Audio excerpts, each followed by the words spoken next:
I thought I'd never find love again until this happened. Hey, my name is Ruth, your favorite homegirl. And I just wanted to talk to you about how I found love after a divorce. So, I'm engaged. I'm getting married next Friday. And before all of that, I was married at the age of 19 years old. And it just was one of those, we were together for so long. This seemed to be the next step, but my gut was kind of saying, but after you felt like you were in love with somebody for so long, I was like, well, it's just, you know, let's just do it. So I was excited to be a mother and a wife. Like that's one of my major goals. I remember at 14 years old, I said, I want a husband. What do you want for Christmas? I want a husband. That's what I wanted for Christmas at 14 years old. So, yeah, I got one that I'm like, oh, he's my husband. I kept claiming him as my husband, and we had kids together, and after a while, once we moved in together, everything was good until we moved in together, and then things started going sideways. And the person I thought he was not. And I'm like, oh, now I'm getting to know who you are. I was the girl that could not date. I was the girl that could not go to the movies. I was the girl that could not, spend time, extended period of time. So I guess now looking back, it's like I didn't get enough time. Like years rolled by, but it was like minutes and hours here and there. It wasn't like a lot of time spent. So that I should have caught, and I would have caught if I was older, but we think we grown sometimes. And so over the years, it just didn't work. And I didn't like how I was being treated. And I'm very like a person that keep to myself. Like I don't say a lot. So I would just react. I had like people were like, why are you, like, what is it about this relationship that is getting you so hooked? I had made a promise to God, like, and all that stuff like that. But eventually it just fell apart. It did not work. There was other people involved. I had to go, and we separated multiple times. And then the last time, it was like a week, a month, and then a year. And at that time, we accumulated a total of 3 children. Okay. And it just really messed with my self-esteem, because I was told that I wouldn't be able to take care of 3 kids on my own. And I really started to believe that, because I had never been on my own. And I had to just say, you know what? I had to just, like, it was my biggest leap of faith in God that I've ever done. Like, I was like, God, I know you're real, but like, I'm going to have to really, really stand on believing that you're real. And I had to take care of 3 kids on my own. I knew that like family support was like minimal. Like, they were busy. So I just had to figure everything out. It was definitely tough. And it was hard for me to let it go. I tried to fight. I tried to figure out what was wrong. I tried, and all of that. Even after, I found out a lot of things, I still tried to make it work. And I was like, I can't do this. And I was eventually going to not be here. So I was like, I got to save my own life, and I got to go. Went to Virginia for a year, stayed with my sister, with my 3 children. I got stuck, and I was just doubting like how I was supposed to move forward when I couldn't get a job, because I had this baby with me and nobody to watch her, like, even for a little bit of time. So I had to come back home. I tried, like, that's when I spent another year trying to make it work. Then God spoke to me, was like, he belongs to somebody else. And I was like, oh, in that case, I never want to see you again. This is my last night. Bye. Yeah. Okay. So the shift happened where I decided, you know what? I am just going to just decide to live a different way. I was just going to trust that I will make it on my own and figure things out as time went along. I went to therapy. I was told, have you ever heard of a narcissist? Nobody was saying that word back in the day. I was like, oh, okay, I guess. Like, and then I couldn't really describe it, so people thought I was like lying and stuff. So I had to deal with the past, the present, that I had to deal with the children like all the time, nonstop. The past, people judging me and saying I did all these things I didn't do, and the future being so uncertain.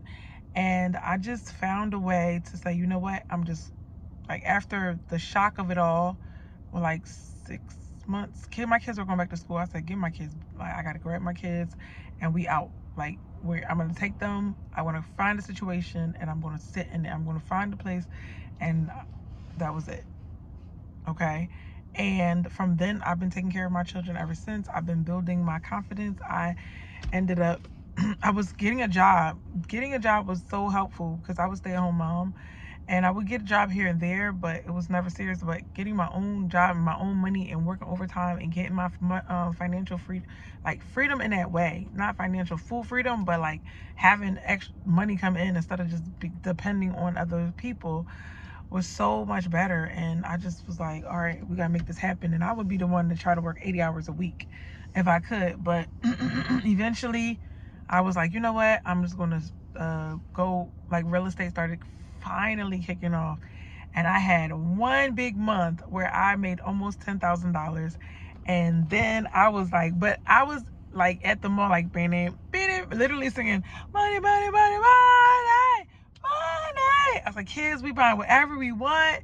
I was spending that money so fast, It was like a story for another day, but I was spending that money so fast. I would have a settlement. Then one time in March, and I had a settlement every Friday. And by the next week, I had to use the next money. I was like, wow, money goes pretty fast.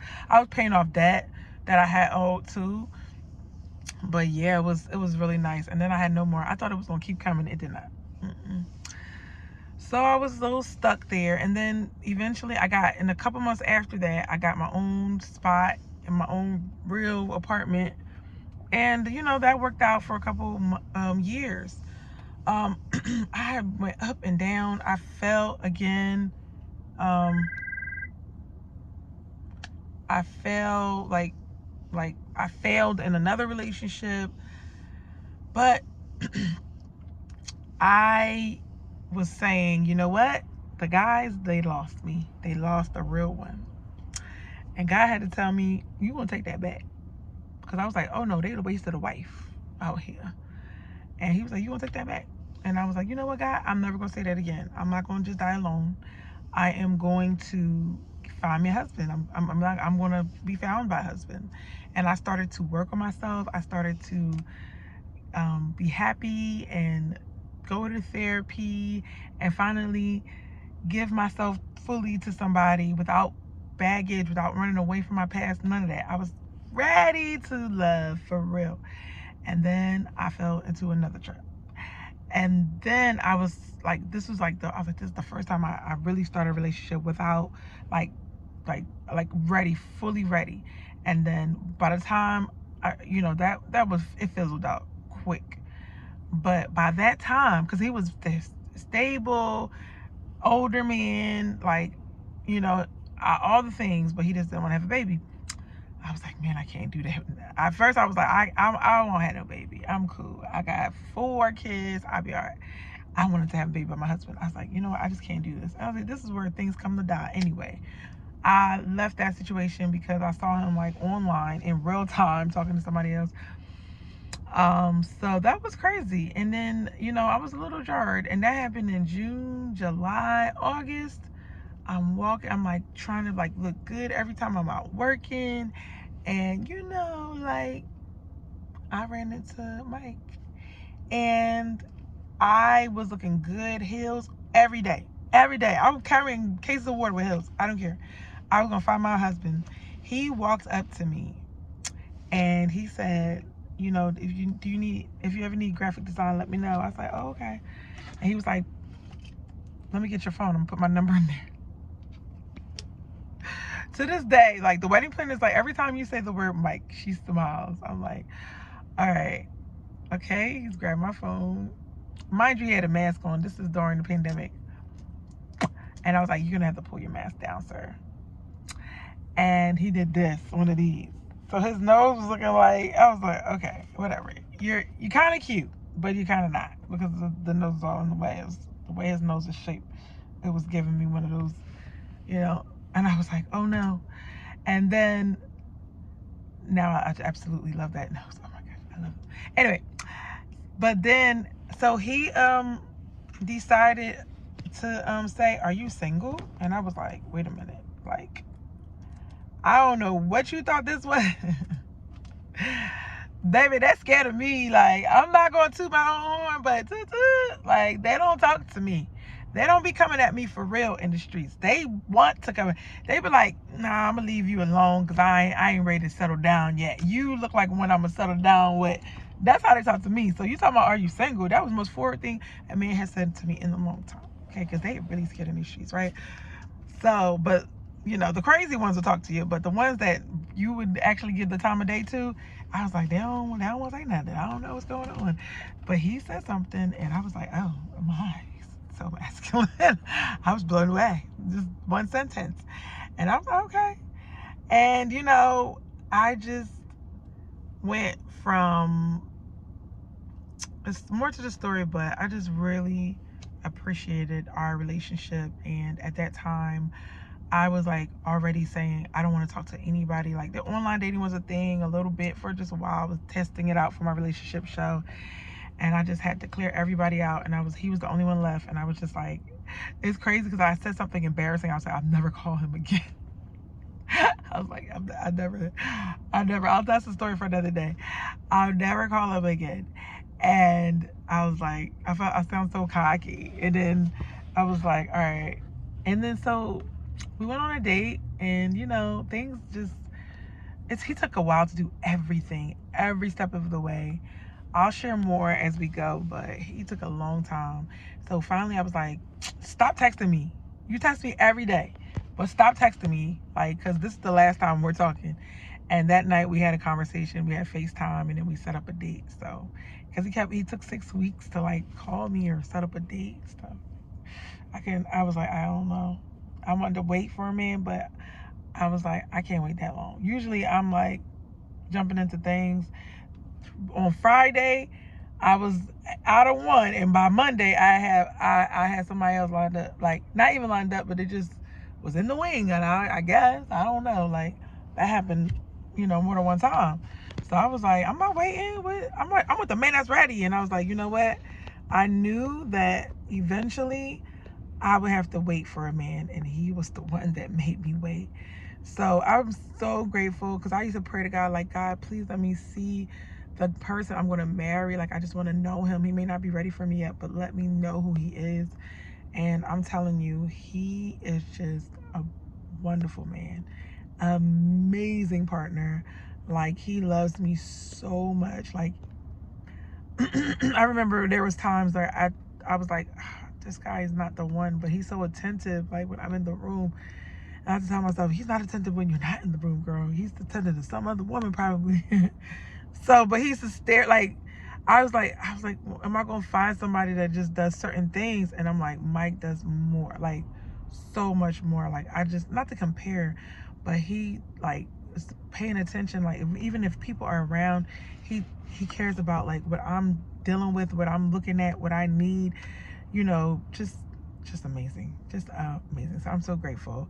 And you know, if you have any questions or you want to share your story, let me know about, like, starting over. Are you scared, like, about falling in love after divorce, after breakup?